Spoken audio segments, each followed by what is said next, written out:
सही भगवान आत्मा है, ऐसा कोई भी जीव नहीं जो भगवान आत्मा ना हो।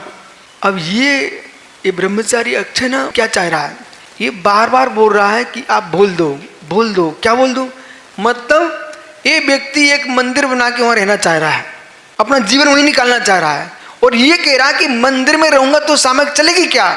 मित्र, मंदिर में रहने से सामयिक चलने लग जाती तो चूहे बंदर भालू ये सब तीर्थों में घूमते रहते हैं, छिपकलियां। कल मैं यहाँ आया, मंदिर की दीवार पर एक टूला जल रही थी, और टूला के नीचे छिपकली घूम रही थी, और छिपकली कीड़े खा रही थी, तो मंदिर में आने से सामयिक चल रही थी। तो शमने बाड़ी में मैं ऊपर मंदिर दर्शन करने एक बंदर आ गया, वो बंदर सामयिक कर रहा था, वो तो भगा रहा था, यहाँ क्यों आ गए आप, ऐसे थी तू मुनिराज भी बन गया, वो बंदर जैसे खड़ा हो गया मेरे क्षेत्र में क्यों आए, तो मेरे में तेरी सामयिक होगी क्या। इसलिए समझ, सामयिक बहुत उच्च वस्तु है। जैन दर्शन में जो कुछ है साधना का सार कोई है, उसका नाम सामयिक है। इसलिए यदि मंदिर में रह करके मर गया तो मंदिर में सांप बन के बैठेगा बेटा, सामयिक नहीं है। इतने बहुत सारे क्षेत्रों में देखा बंदर घूमते। अयोध्या गए कभी आप? अयोध्या में कितने बंदर हैं, ओ ये कौन है सब। अयोध्या गलियों के राग में बेचारे मर गए, सुबह वहीं की दीवारों पर कूदते रहते बंदर बन करके। इसलिए आप भ्रम में मत पड़ना, भगवान के दर्शन करो, उनकी भक्ति करो, मंदिर की रक्षा करो, पर मंदिर की संपत्ति भी राग किया तो मेरे मित्र मंदिर के मैदान में वृक्ष बन के दो को नारियल का वृक्ष खड़ा है। आज केवल भगवान यहाँ पर होते भरत क्षेत्र में, आप जाके पूछ सकते थे कि प्रभु ये वृक्ष मंदिर के आंगन में ही क्यों खड़ा हुआ है, बता देते। एक जगह एक नारियल का वृक्ष था, महाराष्ट्र में उस्मानाबाद है ना, उस्मानाबाद, वहां पर बेनी है, बेनी मतलब गुफाएं हैं, उन गुफाओं में भगवान पारसनाथ की प्रतिमा है भव्य। मालूम उस क्षेत्र की बहुत सुंदर कथा है करकंडू पुराण में।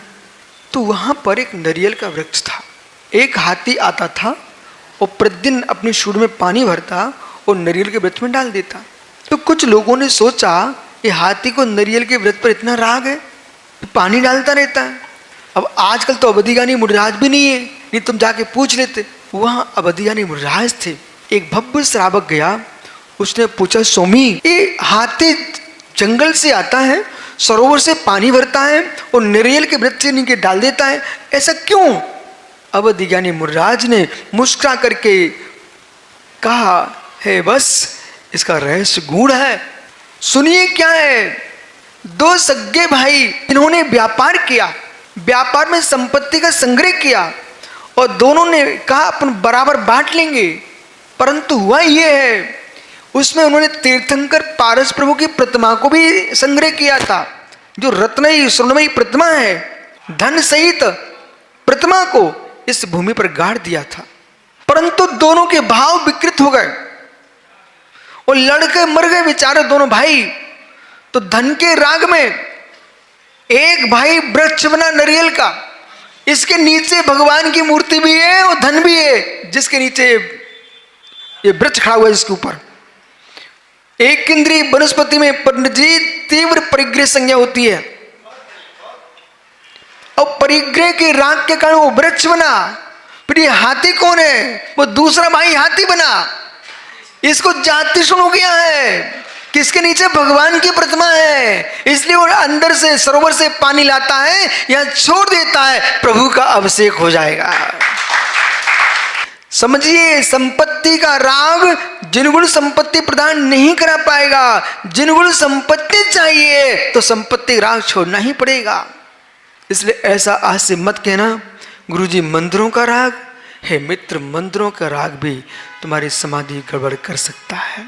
इसलिए सामायिक, तुम सामायिक के लिए जा रहे हैं तो मुझे ये प्रयोजन नहीं है हम मंदिर में हैं कि मसान में हैं कि महल में हैं कि जंगल में, कहां पर हैं। सामायिक का तात्पर्य समता सर्वभूतेषु संयमाशु भावना सामायिकमता, आर्त रोध ध्यान का जहां पर त्याग है उसका नाम सामायिक है। समता सर्वभूतेषु, संसार के प्रत्येक प्राणी पर साम्य दृष्टि है।